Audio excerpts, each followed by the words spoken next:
Avalanche just did something it's only done twice in 5 years. Price broke down out of a falling wedge that's been building since the 2021 top, spent 2 months underneath it, and this past week climbed back inside. The two previous times that happened, what followed was 1,460% and then 649%. So the question today is whether this is the third one or the trap. Sentiment here sits between exhausted and forgotten, and that's usually where the interesting setups live. Bitcoin ripped roughly 25% last week and reclaimed its 200-week simple moving average, the line that has historically split bear market from bull market. Avalanche followed. But a Bitcoin-driven bounce and a real trend change are different animals.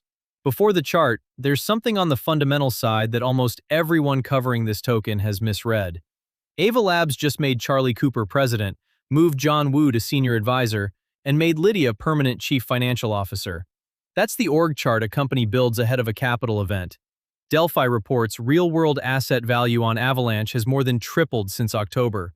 OpenTrade's vaults went from 60 million to 190 million. Grow Finance anchors 260 million in institutional credit with Janus Henderson funds. Intane runs 38 billion in deal value. Axiom has settled over 1.6 billion in payments, and Progmat migrated more than 1.2 billion in Japanese tokenized securities onto its own Avalanche chain. Securitize picked Avalanche for settlement under Europe's DLT pilot regime and launched a tokenized fund of high-yield bonds, CLOs, and leveraged loans with Neuberger Berman, who manage over 500 billion. But that fund launched on Avalanche, Ethereum, Solana, and Sui the same day. One rail out of four, so no exclusivity. Same with the Agentic Payments Alliance, where Avalanche is a founding member beside Visa, MasterCard, Circle, and Solana. And the Payments Collective, 27 logos with no throughput number. On real-world assets, Avalanche ranks fifth with over $11 billion of asset value represented, and only 12.7% has actually been distributed on-chain. 9,300 wallets hold it. Stablecoin supply is 898 million, eighth among Layer 1s, down from roughly 2.1 billion last October. Settlement capital left while the announcements accelerated. Chain revenue over the past year is 5.3 million, seventh, behind Polygon and Hyperliquid. Apps generated 115 million in fees, and the chain captured 4.6%. 873 million transactions paid 0.6 cents each. Monthly users are 1.5 million, ninth, and they tripled in 1 week in January, then flatlined, which is what incentives look like.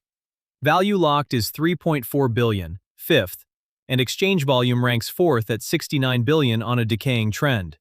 Two things cut the other way. Developer commits recovered hard in August, 8.3 thousand on the year, and ACP 285, which several of you asked me about after my last video, is not dead. It shipped inside Helicon and went live on the Fuji testnet on July 28th, cutting the minimum staking reward floor from 10% to 7.5%, which pulls short-duration yield down to 4% and leaves the full-year rate alone. Less new AVAX printed, though mainnet still has no date. 40% of all AVAX that will ever exist hasn't been minted, 720 million max against 431.8 million circulating. And the spot ETF has taken in 26 million total since January, with July printing exactly 0. Now, let me analyze Avalanche's chart, specifically the weekly time frame. The structure is a falling wedge from the 2021 high and low, those orange dotted lines. A falling wedge is lower highs and lower lows converging, and it usually breaks upward. 2 months ago, price lost that boundary and it flipped to resistance. Last week, riding Bitcoin, Avalanche pushed back inside around $7.50, which confirmed a deviation, exactly like December 2024, but that time to mark the local top. In 2021 and 2023, price bounced from this support, then ran 1,460% and 649% into wedge resistance. So, you may be asking, what are the main levels, sir? $6 is support. Under it, the 2618 Fibonacci extension sits at $5.37, anchored from the June 2025 low at $16.50 up to the September high at $33. Below that, a 2020 accumulation zone at $4.70, whose lower edge at $2.70 matches the 3.618. Overhead, $8.50 is the first wall, then the 1618 fib at $10.75. In sentiment terms, 10 feels closer than 530. Price sits above the 10 exponential moving average, fighting the 21, below the 55, the 100, and the 200 simple moving average. A bounce inside a downtrend until those get reclaimed.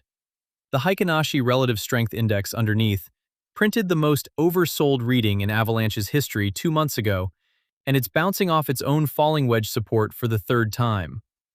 Bitcoin governs all of it. It reclaimed the 200-week average with that 25% candle at 78,000, and it's pressing into the 55 and 100 exponential moving averages, the pair that capped the last 2 dead cat bounces. A weekly close above 82,300 makes a higher high. I break that macro down daily on X. Here's my execution. I'm holding my bag. My strategic accumulation zone is that green box, $5.50 to $8, and this is the final stretch of it. For a short-term trader, the invalidation zone is a weekly close under 537. Mine is a position trade, 6-month minimum. If we do close below it, a short toward $2.70 hedges the spot bag, though I don't see that path. Targets are 10, 16, 21, and $33. The third, the 0618 fib at 2150, sits near wedge resistance, and that's where I'm de-risking hardest, roughly 200% from here. Once target 1 hits, the stop moves to average entry, then up to target 1 after target 2, and so on. Idle AVAX can still work. DefiLlama shows a 68% pool on Joe holding $600,000, so that number won't survive size.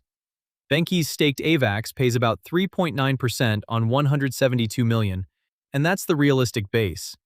Concentrated liquidity is sharper because a range below spot converts stablecoins into AVAX as price falls, and a range above does the reverse into strength.